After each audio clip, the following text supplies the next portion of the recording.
Where do reporters go to die? They don't fade away. No, they get sucked up, usually by government, but now by pot. You know her, you love her. She used to be Kristen Wyatt when she was a much better person.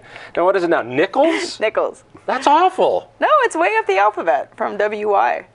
So you get called sooner at the DMV, is that? Oh, yeah. When your first initial is K and your last name starts Y something, you can imagine your nickname all your life is KY. So now it's better. Now it's better. That's why you got married? Oh, yeah, for sure. Yeah, it's sad to see somebody as great as you get married and join the classes of the pre-divorce. Yeah, no. Don't worry. When you work hard enough, you'll join where we are as divorced. Oh, yeah. So just hang on there. And on the gone through the divorce side, I have estranged women all over the place. It's totally cool. Peter Marcus from ColoradoPolitics.com, also now selling out to the pot business. Selling out is a strong word, moving on with my career into the big marijuana industry, yes. Yes, all right. Now, in all fairness, what I've always questioned with reporters is so often when they get tired of not making enough money to buy pizza and they go off and try to get a real job, more often than not, they get a job with government. And you can go through the list of how many reporters become public information officers in different branches. And we could go nuts with that. On occasion, they become a flack for a private company, which means they can come back. You guys are going off and making real money now, but working for pot. For whom will you be working? I am not making real money. I am still a journalist. Oh. I'm working for a trade publication, which is kind of business to business about marijuana for marijuana operators. So it's called Marijuana Business Daily. It's a publication for people that are in the business as opposed to consumer facing for customers or real people that are not in the business. How baked are you right now? Not at all. I know.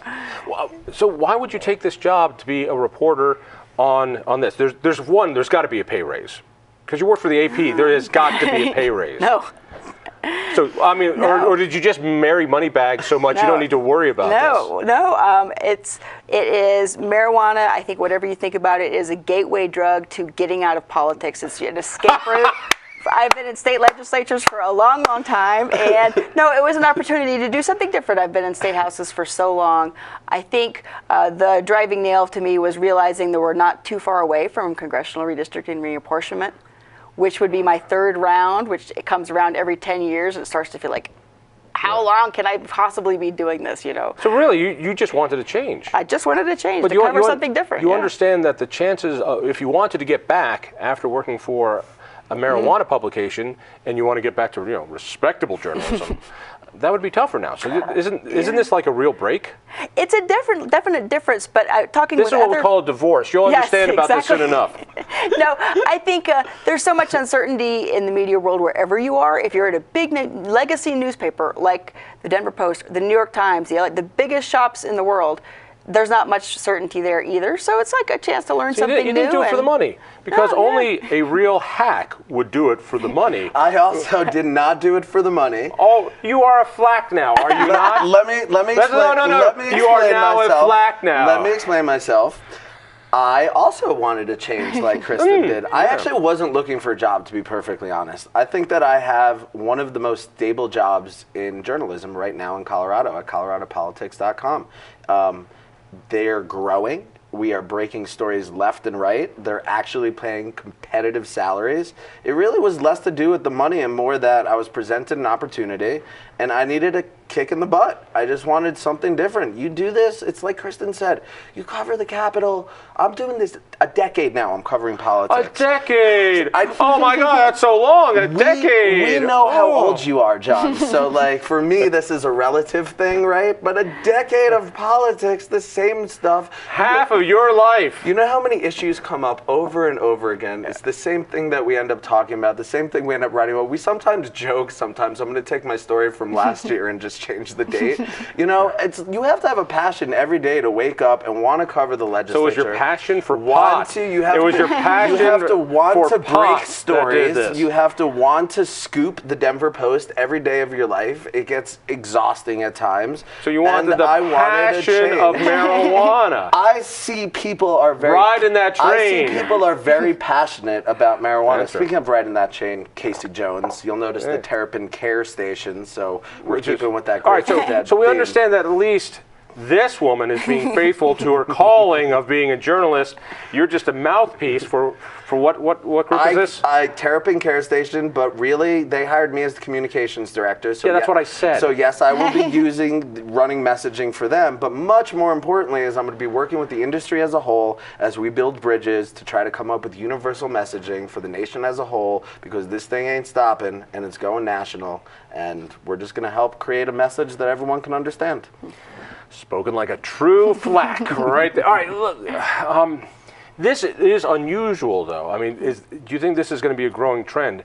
Reporting is unstable. Maybe not at Colorado politics, but everywhere else it's unstable. And I've always noticed that reporters, and this is my theory, as they're starting to wonder, oh my God, you know, the axe is coming down, I could be next, and I'm reporting on the Department of Revenue, well, they might be my next boss. How am I going to report on them fairly? You know, and the same thing you could argue for the few people who've gone into the private sector. Are you guys the head of a new movement? Well, I don't want to speak for Peter, but I've been in this so long You don't even want to know Peter. that I've gone, worked with colleagues that have taken buyouts or left a newspaper after a long career, and they're always like, well, I got out now while the getting's good because the ship is sinking. And I've always thought, no, it's just different. So I don't really worry about the future of journalism, and I don't think it is the front of a trend but it's a hard game to be in your whole career. It's kind of a game for young people. It takes a lot of, when you work with these like young reporters that are awesome and they're so excited to go to a press conference and hear the guy say the same thing he said 3 times yesterday, and you're like, oh goodness, how can you? So I don't think it's a game for young people and old alcoholics. Yes, exactly. But I've seen so many people say, oh, journalism's dead, oh, this company's going to be bust in a year, and I don't necessarily think that's true. It's just time for me to bounce. But it's true that you might not be working there, that it's so very unstable. I think the Denver Post will be around, but I don't know what it's going to look like. Yeah, that's a good point. Yeah, it's going to be very different. I'm with Kristen. Journalism's not going away. I think it's evolving, and I think you're seeing sites like ColoradoPolitics.com that are trying different, avenues. You don't need to be nice to them anymore. You're out of there. I do need to be nice to them because, quite frankly, they offered an incredible opportunity, and the things they're doing there, they're staffing up. We're breaking stories. It's not going away. It's evolving. You already said that. You are high right now, aren't you? I can't get high yet. I'm not over at the other side.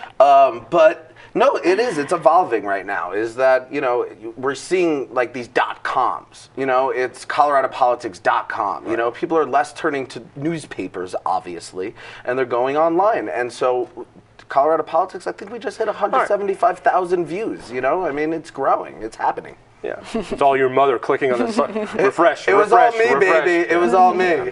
All right, so we got a few minutes here.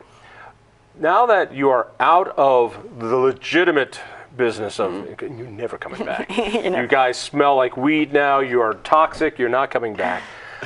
What is the saddest part about journalism right now? Oh goodness, I don't know if there is a sad part. There's all kinds of. Oh, you've just been married. No, you're still on your honeymoon. Never mind. Shut up. I'm going over here. Morale.